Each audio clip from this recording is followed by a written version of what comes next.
आपका फिर से स्वागत है। वर्ब का नया टॉपिक चालू किया आज मैंने। पिछले वीडियो में आपको वर्ब की डेफिनेशन बताई थी मैंने और काइंड्स ऑफ वर्ब बताया था। एक वर्ब का क्लासिफिकेशन कितने बेसिस पर कितने आधारों पर किया जाता है।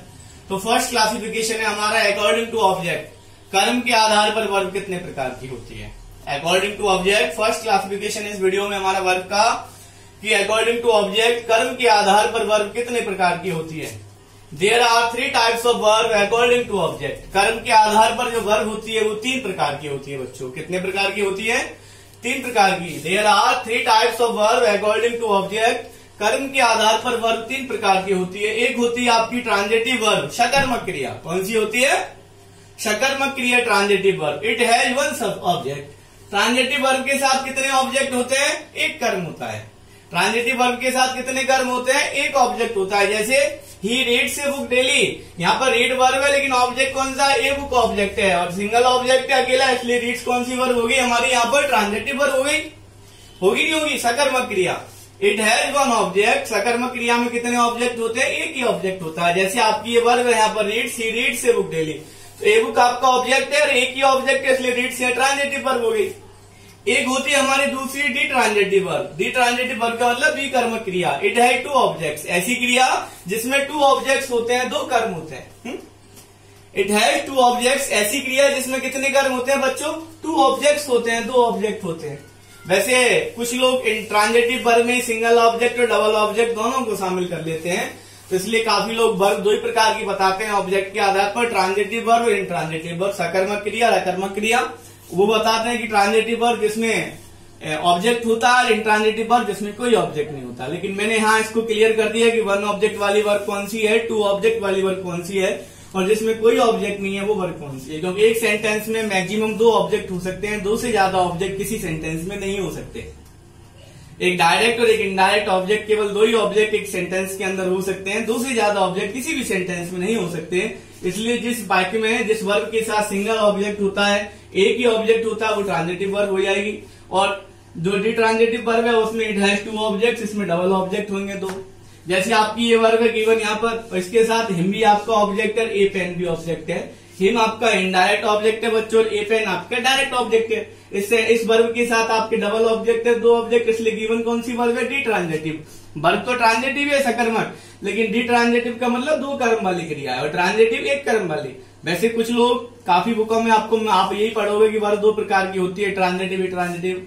जो डबल कर्म वाली जो क्रिया है, डबल ऑब्जेक्ट वाली क्रिया है, उसको ट्रांजिटिव वर्ब में शामिल कर दिया जाता है। तो काफी बुक में आपको वर्ब 2 ही प्रकार की मिलेगी, काफी जगह आपको ये 3 प्रकार की वर्ब मिल जाएगी, ट्रांजिटिव, डी ट्रांजिटिव, इंट्रांजिटिव। तो डी ट्रांजिटिव में ऑब्जेक्ट आपके डबल हो जाएंगे, एक इनडायरेक्ट ऑब्जेक्ट और शामिल हो जाएगा और एक डायरेक्ट ऑब्जेक्ट हो जाएगा। तो ऐसी वर्ब जिसमें डबल ऑब्जेक्ट होते हैं वो डी ट्रांजिटिव होती है। यहाँ पर गिवन आपकी डी ट्रांजिटिव वर्ब है, द्विकर्मक क्रिया है क्योंकि इसमें डबल ऑब्जेक्ट है, हिम और ए पेन। हिम आपका इनडायरेक्ट ऑब्जेक्ट है, ए पेन आपके डायरेक्ट ऑब्जेक्ट है। रीड्स यहाँ पर आपकी ट्रांजिटिव वर्ब है क्योंकि इसके साथ अकेला ऑब्जेक्ट है। अब एक होती है तीसरी हमारी इंट्रांजिटिव वर्ब, अकर्मक क्रिया। कौन सी होती है? अकर्मक, intransitive verb. It has no object, इसमें कोई कर्म नहीं होता है। क्या नहीं होता है? कोई कर्म नहीं होता है इंट्रांजिटिव वर्ब में। जैसे ही इज वॉकिंग है, घूम रहा है, इस वर्ब के साथ कोई ऑब्जेक्ट नहीं है और जिस वर्ब के साथ कोई ऑब्जेक्ट नहीं होता वो वर्ब आपकी कौन सी होती है बच्चों? वो वर्ब आपकी इंट्रांजिटिव होती है। तो अकॉर्डिंग टू ऑब्जेक्ट आपकी वर्ब 3 प्रकार की होगी। ट्रांजिटिव वर्ब जिसमें सिंगल ऑब्जेक्ट होता है, डी ट्रांजिटिव वर्ब जिसमें डबल ऑब्जेक्ट होते हैं और इंट्रांजिटिव वर्ब जिसमें कोई ऑब्जेक्ट नहीं होता है। फिर आपका नंबर 2 क्लासिफिकेशन आता है अकॉर्डिंग टू नंबर, वचन के आधार पर। अकॉर्डिंग टू नंबर, वचन के आधार पर। तो there are 2 types of verb according to number. वचन के आधार पर, नंबर के आधार पर क्रिया कितने प्रकार की होती है? 2 प्रकार की होती है। कितने प्रकार की होती है? 2 प्रकार की होती है। एक होती है सिंगुलर वर्ब, एक वचन क्रिया, और एक होती है प्लूरल वर्ब, बहुवचन क्रिया। सिंगुलर वर्ब का प्रयोग सिंगुलर सब्जेक्ट के साथ किया जाता है और प्लूरल वर्ब का प्रयोग प्लूरल सब्जेक्ट के साथ किया जाता है। जैसे सिंगुलर वर्ब है आपकी एक वचन क्रिया, it is used with singular subject. इसका प्रयोग किसके साथ किया जाता है? सिंगुलर सब्जेक्ट के साथ, एक वचन कर्ताओं के साथ। ऐसी क्रिया जिसका प्रयोग सिंगुलर सब्जेक्ट के साथ किया जाता है, एक वचन कर्ताओं के साथ किया जाता है, वो सिंगुलर वर्ब होती है। जैसे there is a pen in the bag, तो आपका there is a pen is यहाँ पर कौन सी वर्ब है? सिंगुलर वर्ब है, एक वचन सब्जेक्ट के साथ आई है। There is a pen in the bag, इसमें क्या है? ये आपकी कौन सी वर्ब है? एक वचन वर्ब है।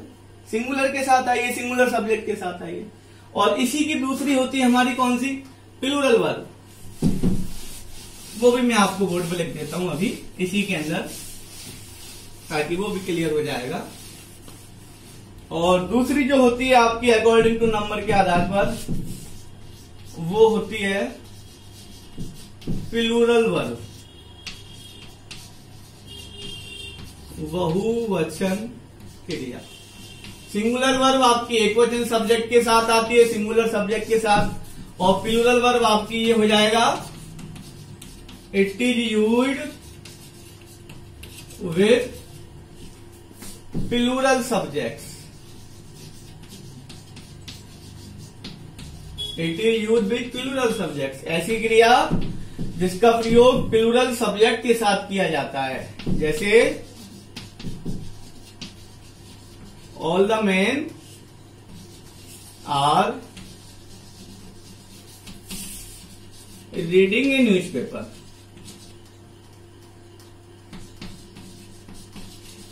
अब यहां पर आपकी रीडिंग क्या है, आर क्या है, वर्ब है, और किसके अनुसार आई है, all the men, plural subject से।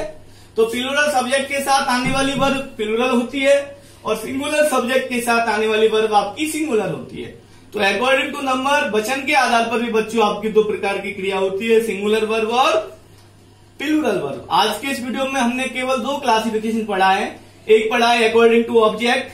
According to object 3 types verb होती है, 3 प्रकार की क्रिया होती है। ट्रांजिटिव वर्ब जिसमें सिंगल सब्जेक्ट ऑब्जेक्ट होता है, डिट्रांजिटिव वर्ब जिसमें डबल ऑब्जेक्ट होते हैं, और इनट्रांजिटिव वर्ब जिसमें कोई ऑब्जेक्ट नहीं होता है। और दूसरा क्लासिफिकेशन पढ़ा है हमने अकॉर्डिंग टू नंबर वचन के आधार पर। According to number 2 types verb होती है आपकी, एक सिंगुलर वर्ब जो सिंगुलर सब्जेक्ट के साथ प्रयोग की जाती है, एक प्लूरल वर्ब होती है जो प्लूरल सब्जेक्ट के साथ प्रयोग की जाती है। अगला क्लासिफिकेशन नंबर हमारा तीसरा आता है, उसको मैं अगली वीडियो में आपको एक्सप्लेन करूंगा। तब तक के लिए धन्यवाद।